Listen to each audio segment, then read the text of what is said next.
You didn't Look do at this? this. No. I just got Interesting. online. I literally just got online and I found this. It must be one of our officers or one of our freaking architects, because this was not me, because I had to get, as soon as I got home, I had to leave right to wrestling. No worries, man. Hi everybody, Mr. G here with a sweet new microphone, so hopefully I should be coming in crystal clear.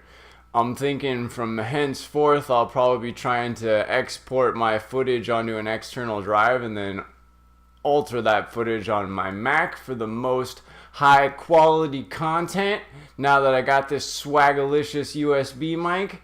So yeah, welcome to the newest episode of Being a Better Human Being. Pot whatever, cause there's a bunch of pots, yeah. So by now you're probably really wondering what all this damage is and what I've been building. Well, it's a statue of a little girl. As far as what that has to do with half off the pie and future pies, we'll get to that.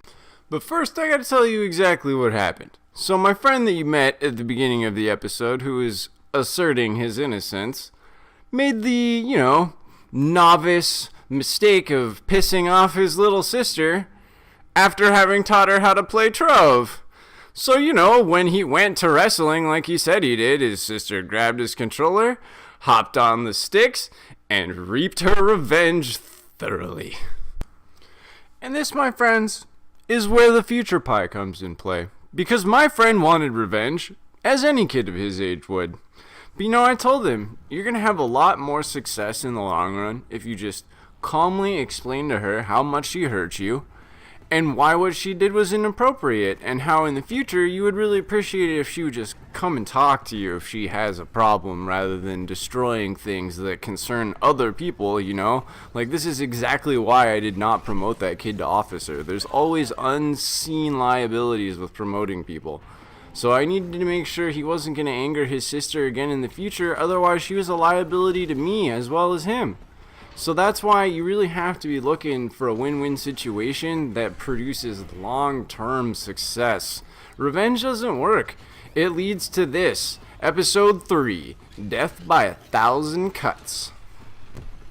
So, as I was chipping away at these beasts known as behemoths, I was troublingly reminded of a story I overheard. That was kind of a two-part story that blended together.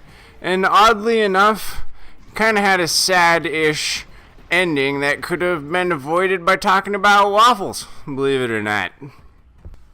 So, as I was playing Trove, trying to conquer one of the many bosses, I heard my friend's girlfriend in the background kind of saying, hey, this weekend, you know what, we should get together, we should go to the beach, have a really good time, just, really enjoy each other's company, smoke a little weed on the DL. And I was just talking in the background yeah, that sounds really good. Afterwards we'll get chicken and waffles at the local beach hut. Meanwhile, my friend was saying basically nothing. Just kind of the standard kind of bits. So after she was done talking, because of course she couldn't hear my enthusiasm, which he should have had, I told him dude, you have to respond, show that you're listening and care, otherwise you're gonna lose her, dude. So sure enough, later that day, they basically get into an argument that centers around the fact that he's kind of, an apathetic dick. And I told him, hey man, you really need to tell her that you care for her in a way that I know you're not comfortable with doing as, a 19-year-old dude, or you're gonna lose her, because everybody, not just girls, need to know that they are valued in life. And if you don't, and if you just kind of think, oh, she knows it, I'm sorry, it's not good enough, dude. You're just kind of leading to that death by 1,000 cuts, slowly chipping away at someone's resolves with your lack of attention, your lack of care, your lack of love. And in the end of the day, dude, just a tiny sliver, something totally ineffective is going to be what ends it. fucking little tiny chip shot, the shoelace that breaks when you're late for work that just sends the chick off the deep end, or a dude run into the kitchen to grab the butcher's knife. It just doesn't work out if you don't show that you care. It's not enough to assume that someone knows you care, because then you're just going to be left kind of feeling empty, wondering what the fuck you should do next with your life, because that person's going to move on to someone who does seem like they care. In order to connect the lessons of making and selling super awesome future pies, as well as avoiding a death of any kind by 1,000 cuts, be it someone you think you care for, or someone you don't care for at all, because, you know, we're all in it together, and just kind of bolstering as many people as you can as you go out through life is the way you gotta do it.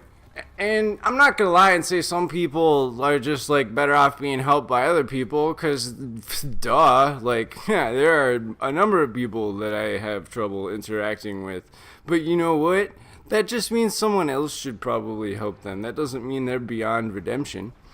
So the homework this time is, since we're heading into this era of transhumanism, people being robots, killing robots, eating robots, you're going to start living longer. I don't know who you are or what you're doing, but there's a good chance that you or someone you care about might live to be 200 years old. Think about it. Think about it.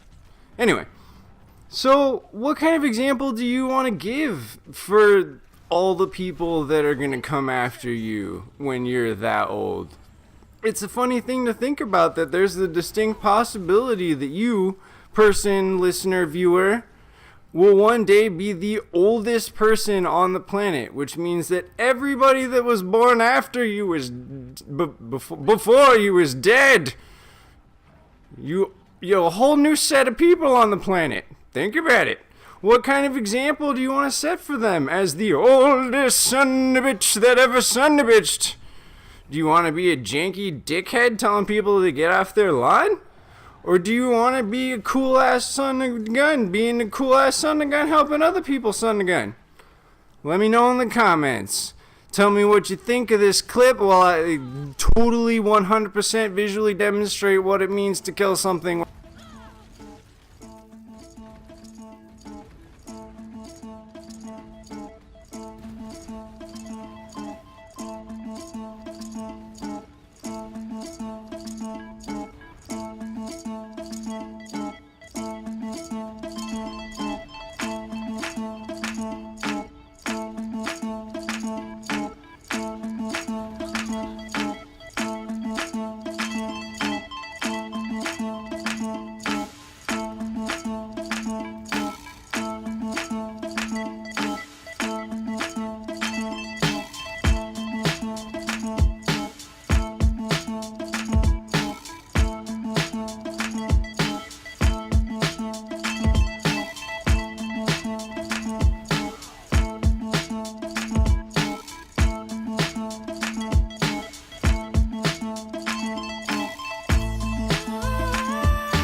So, what kind of answer did you come up with for the example you wish to set? Hopefully it's nothing like any of the people I mentioned in the text during the song. Also, hopefully it's not no answer at all. That's lame and boring for me. I won't judge you, I'll just help you in the comments. Or maybe you already know something I don't know. Just, take the time, think about it, give a response. I once had a professor that said people don't respond because they're either an empty-headed ninny or because they're lazy. I hope you're neither of those. That would be lame. Like, subscribe, comment, don't comment. Either way, I really hope you enjoyed the video and you take something away from it that bolsters your life for the better. As far as me and what example I really see myself giving, well, to be honest, it's through these videos. But to be a bit more specific, the overarching theme of this series will be to try and teach you analytic skills. But as far as the next episode, I think I'm going to talk about how to not get manipulated.